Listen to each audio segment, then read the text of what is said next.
My message is actually titled Going to the Other Side. And it's something that God has been talking to me about for quite a while, actually since last May. I've been having these dreams, encounters, visions, seeing into the spirit realm like you would not believe. So real, and almost all of it's been about walking on water. And the first time it happened was during a harp and bowl. So if you've never been to a harp and bowl, come to a harp and bowl. Awesome time to experience God. But I actually felt water under my feet. Like I looked down because I thought somebody had spilt water on the floor. And as I closed my eyes, I was walking on the water, and I could feel it under my feet. I could feel the consistency. I could feel the coolness of it. I mean, it felt like in a swimming pool when you touch the water with your feet. It was just amazing. And these experiences kept coming and coming and coming. And one of them, I'm going to share one of them in depth because it has to do with going to the other side. In that one, I was in a small rowboat, and if Todd has a picture of the rowboat, he's going to put it up. I tried to find one that was close to what I saw and to what would have been a rowboat, kind of like the disciples would have been. And that's what I found. But I was in this small rowboat with several people, and it was dark, and we were rowing, and we were just like rowing really hard. And we weren't rowing in unison, and we kind of weren't going all that fast. And all of a sudden a storm started coming up, and you could feel the wind starting to rock the boat. I actually had this vision during worship one time, just like we had just a few minutes ago. And I started to get sick to my stomach because I felt like I was being tossed back and forth. And then the waves started piling over the side of the boat, and we're like grabbing everything like hats, shirts, and just trying to shovel it out of the boat, but it kept filling up.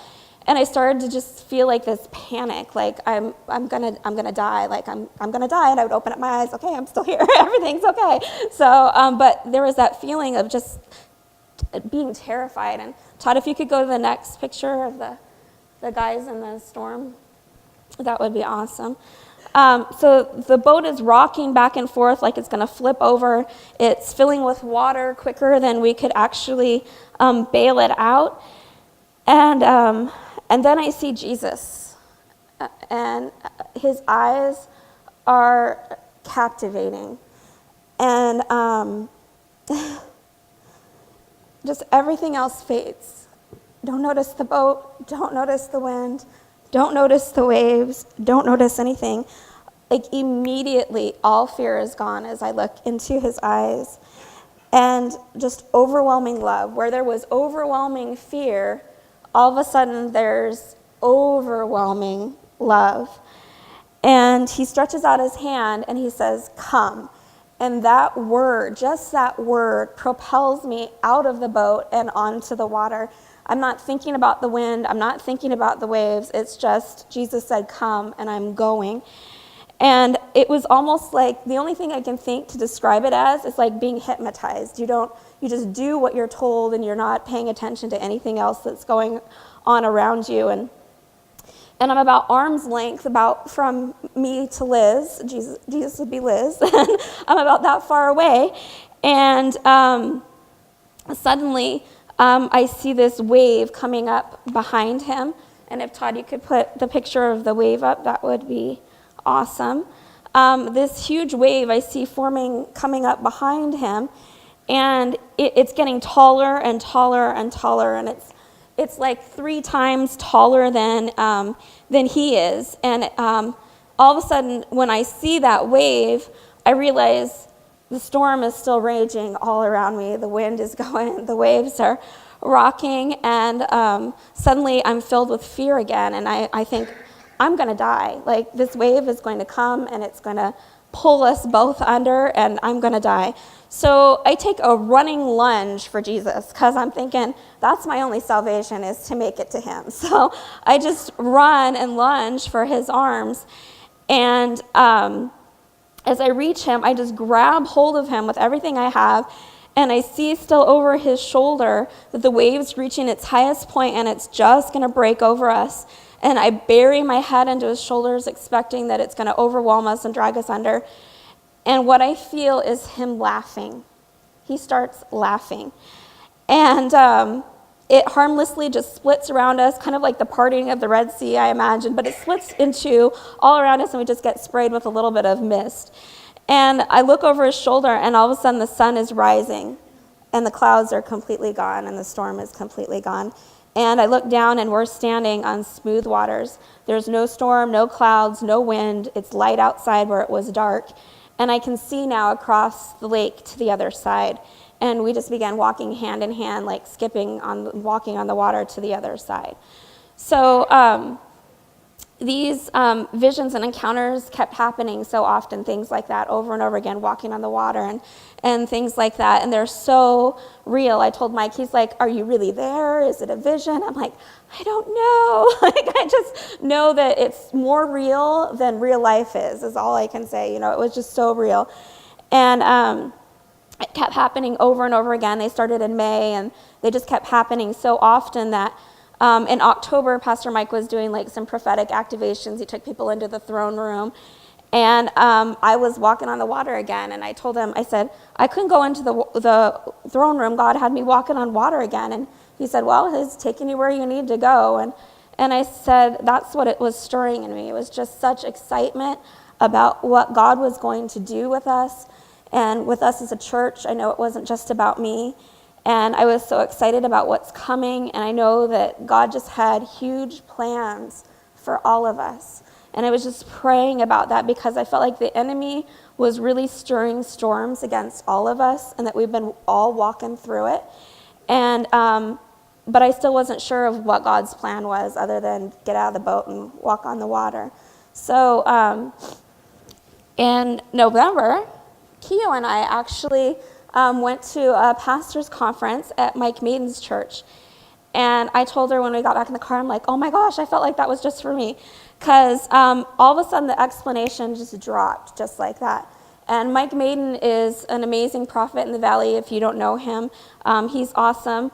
But what he said was 2016 is going to be a banner year. We're entering into a season of crossing over to the other side. Like the disciples that were in the boat and told to go to the other side, God has put dreams and calls in many of our hearts. God has been equipping us for it, and we have been in a season of storms where the devil always resists what God is trying to do. He always tries to stop the movement of God's people, but the only way that he succeeds is if we give up, because we've already been given the victory. See, he made this point that I just thought was amazing. He said, resistance doesn't mean that we're not in God's will. It means we're doing exactly what he wants us to do. And the greater the storm, the greater the advancement that we are moving towards. And he said, spiritual warfare is not something that happens to you, but it's something that happens in you. What spiritual warfare does is it stirs all your junk and brings it to the surface. The pressure is there because it helps bring all the deep down garbage inside of us up to the surface where it manifests. And God is using the pressure to work in us. If you want to have less spiritual warfare, become pressure proof. You become pressure proof by dealing with your insecurities, fears, and weaknesses. When you allow God to deal with those issues, you become pressure proof. And that is where God is taking us to. He wants us to be pressure proof so we don't freak out in the storm, so that we can get to the other side. Because we can't get to the other side because God only allows us to go as far as we can handle the pressure. Amazing word. And that just dropped in my spirit, and it was like, that's exactly what God has been showing me over and over and over again. So we're going to read about that in the Bible, Matthew 14:12 through 21.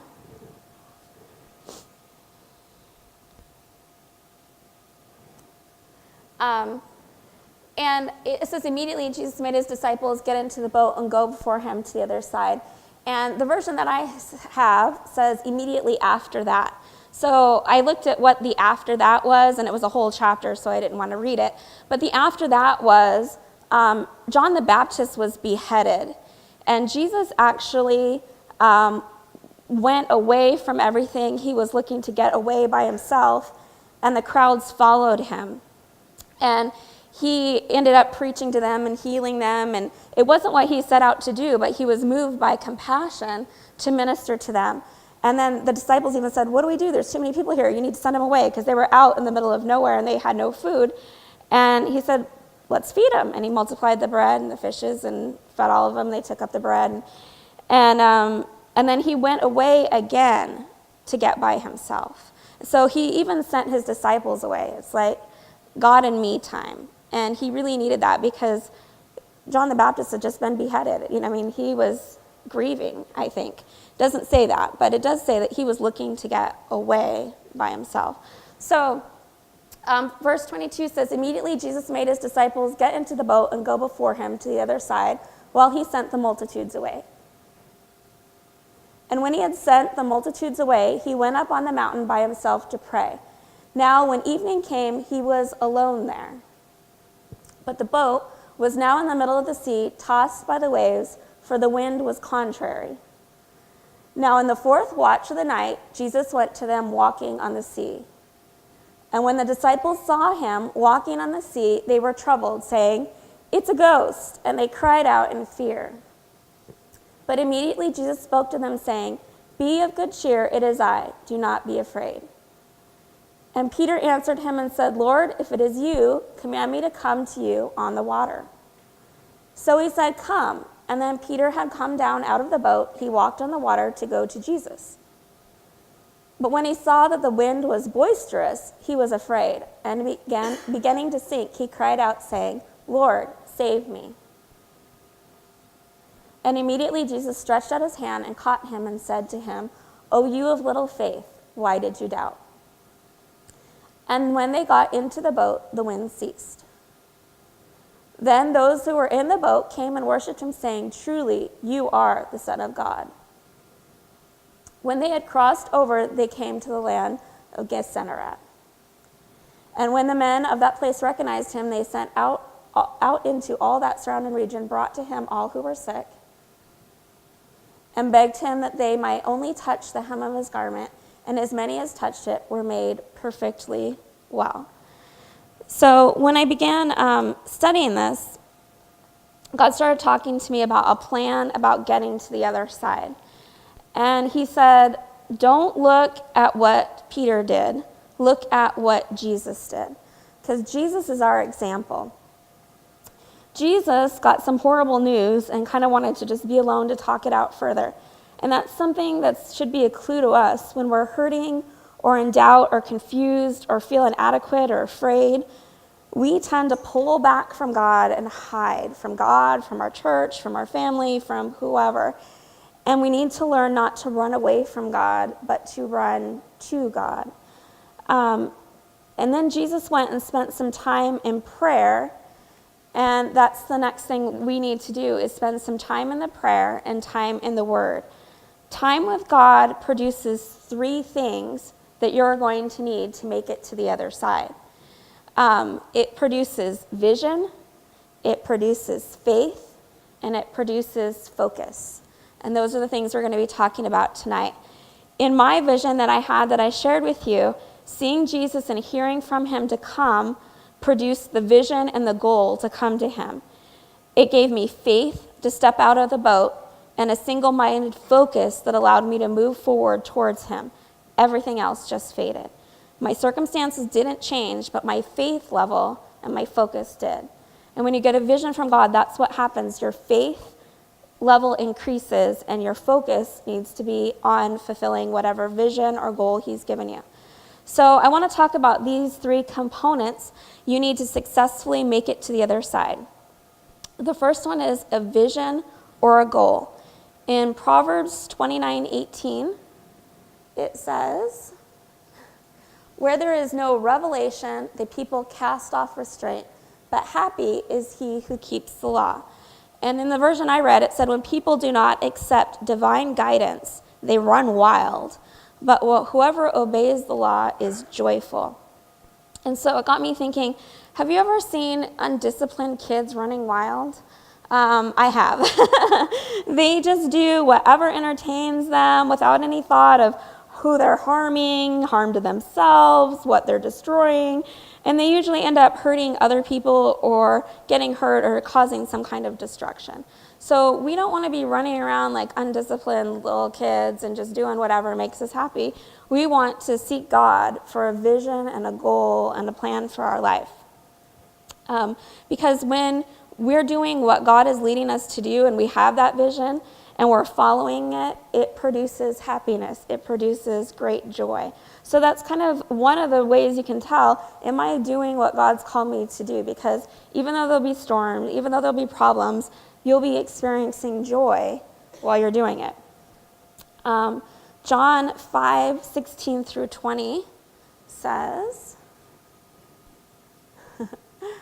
"For this reason the Jews persecuted Jesus and sought to kill him, because he had done these things on the Sabbath." That's when he healed somebody on the Sabbath. But Jesus answered them, "My Father has been working until now, and I have been working." Therefore all the Jews sought all the more to kill him, because he not only broke the Sabbath, but he also said that God was his Father, making himself equal with God. Then Jesus answered and said to them, "Most assuredly I say to you, the Son can do nothing of himself but what he sees the Father do. For whatever he does, the Son also does in like manner. For the Father loves the Son and shows him all things that he himself does, and he will show him greater works than these, that you may marvel." God has an awesome plan for your life. One that only you can fulfill. I can't do it. Pastor Mike can't do it. Chris can't do it. Only you can do it. And God wants to show you those things. He wants to show you what he wants to do. He wants to show you the great works that he has planned for you to do. And he shows you while you spend time in prayer, while you spend time in the Word. Another thing to know about when God gives you vision is that he always calls you to do something bigger than you can do on your own. That's one of the ways I know it's God, because it wasn't my plan, it wasn't my idea, and it's usually way bigger than anything I can do on my own. But when he shows me something, all of a sudden I'm passionate about it. It's something that I'm willing to die for. I think about Jeanette, who was asked to build an orphanage. She didn't know how. She didn't know where she was getting the money. She didn't know. All she knew was that God dropped a vision into her heart, and she went after it. She was passionate about it, and she was not going to rest until it was done. That's how you know God's given you something, because you're passionate about it. And Jesus had that kind of vision. He was not afraid of the storm because he knew that it was not his time to die. God had told him and showed him about going over to the other side. So he knew it wasn't God's plan. So it didn't matter how big the waves were. It didn't matter how big the wind was or how big the storm was. So I want you to think about, do you have a solid vision for your life? What are you here for? What gives you a reason to step out into the storm? What is it that's on your heart that you're willing to give up everything and even place yourself into danger to go do? We see Christians around the world that are dying for their faith and being persecuted for their faith. They are willing to put everything on the line for Jesus. And we don't have to face that persecution here, but I just want you to think about, what is it that you are passionate about? So that's about getting a vision for your life. And the next thing after you get a vision, you have to step out in faith. And I will tell you, when you step out in faith, every single time you make steps towards fulfilling that vision, you get challenged. Because when you take those steps, even if it's only towards changing your own thinking, even if it's towards volunteering to greet here at church, whatever it is that God has put in your heart to do, when you start stepping out, you are going to face fear and you're going to face obstacles, because you are advancing into enemy territory and you're taking it for the kingdom.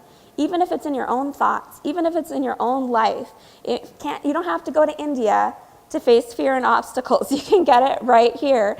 The way that some of those obstacles come up are, all of a sudden you'll find out you don't have enough time, or you've got a ton of distractions, or you get sick, or your kids get sick, or there's disunity at home, or the person that you volunteered to be on a team with, all of a sudden you find out they are rubbing you the wrong way and you don't like them.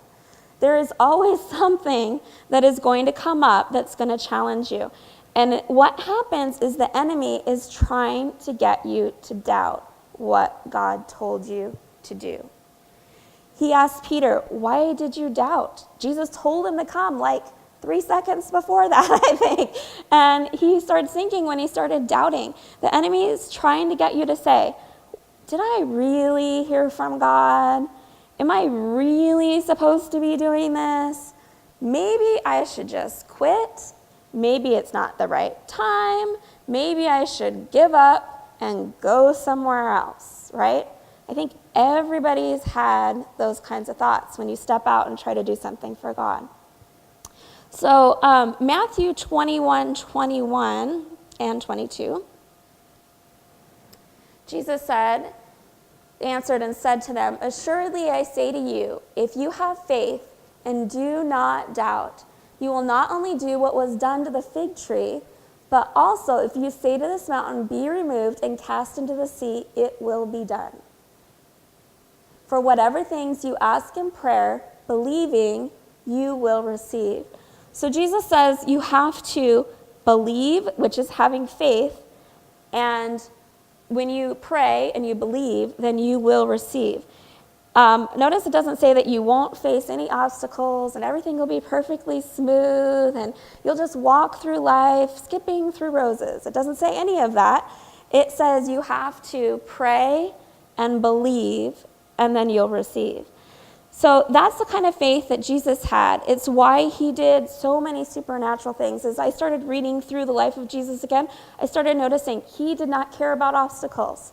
What would stop most of us, he didn't care. We don't have enough food to feed 5,000 people? We'll just pray and multiply it. There's a storm and I don't have a boat to get to the other side? No big deal. I'll just walk on the water. One way or the other, I'm getting to the other side because that's where God's told me to go. So I love that about Jesus. Nothing stopped him. He didn't look at the storm in fear, but he stepped into it knowing that that was his destiny and calling to go to the other side. He didn't wait for circumstances to change and someone to come along with a boat. He was so focused and so determined to go the other side that he stepped out into the storm. And that's what happens when you believe that you believe that you believe, and you know that you know that you know that God's called you to do something, and you step out and take those steps, supernatural things start happening. God provides the money. He provides the time. He cures the sicknesses. Whatever obstacle that is in your way, when you pray and believe and start taking steps towards it, God will start supernaturally providing for you to make it past those obstacles. The only thing you can't do, and Mike Maiden said the same thing, don't give up. Keep going forward. Don't let fear, don't let obstacles, don't let circumstances get you to give up. Because when you give up, the enemy wins. If you don't give up, you win. So you don't want to give up. You want to keep moving forward. James 1:2-8 talks about faith and endurance. It says, my brethren, count it all joy when you fall into various trials, knowing that the testing of your faith produces patience. But let patience have its perfect work, that you may be perfect and complete, lacking nothing. If any of you lacks wisdom, let him ask of God, who gives it to all liberally and without reproach, and it will be given to him. But let him ask in faith with no doubting, for he who doubts is like a wave of the sea, driven and tossed by the wind. When we start doubting what God has called us to do, we're allowing the enemy to mess with us and toss us back and forth. The disciples in the boat had a lack of faith and focus. It caused them to be tossed around by the wind and the waves. Jesus, on the other hand, had perfect faith and focus, and he was able to walk on the water through the storm. That would be the difference. Mark 6:48, I think I put that in there too, said, when I came across this, it was interesting. It's talking about Jesus, and it says, then he saw them straining at the rowing. It's the same story in a different book. for the wind was against them. Now about the fourth watch of the night, he came to them walking on the sea, and he would have passed them by. I thought, gosh, Jesus is kind of cruel. Like, they're sinking and rowing, and he's just going to walk on by them. And they called out to him, Jesus, Jesus, is it you? And come and save us. And I always wondered why they thought he was a ghost. And then I realized it was dark and it was cloudy, and how did they see him? I personally think he was probably glowing a little bit, but that's just my personal thought. I don't know any other way you could see somebody walking in the dark. But they thought he was a ghost, and they cried out to him, is it you? If it's you, let us know. So when I read Mark's account of this story and learned that Jesus was going to walk right on by the disciples and they had to call out to him, I thought, well, that's kind of strange. That's kind of not loving. But then I realized that Jesus was just so focused on making it to the other side. And he thought they were going to be okay. Like, they had seen him calm a storm before. They saw him feed people miraculously. He figured they had the faith to make it to the other side when they actually didn't. So he had to come in and step in again and kind of rescue them. But he thought they had the faith to make it to the other side. Faith and focus help us carry out our vision. It's what allows us to step from the natural into the supernatural. It is what allows us to say, no boat, no big deal. God said, go, step out in faith, step into God's supernatural provision. That's focus. So we talked about the 3 things that help you get to the other side. We talked about vision, getting a vision for your life and for what God wants you to do in prayer. We talked about faith and not doubting what God has told you to do. And then being so focused on it, you just go for it with everything that you have.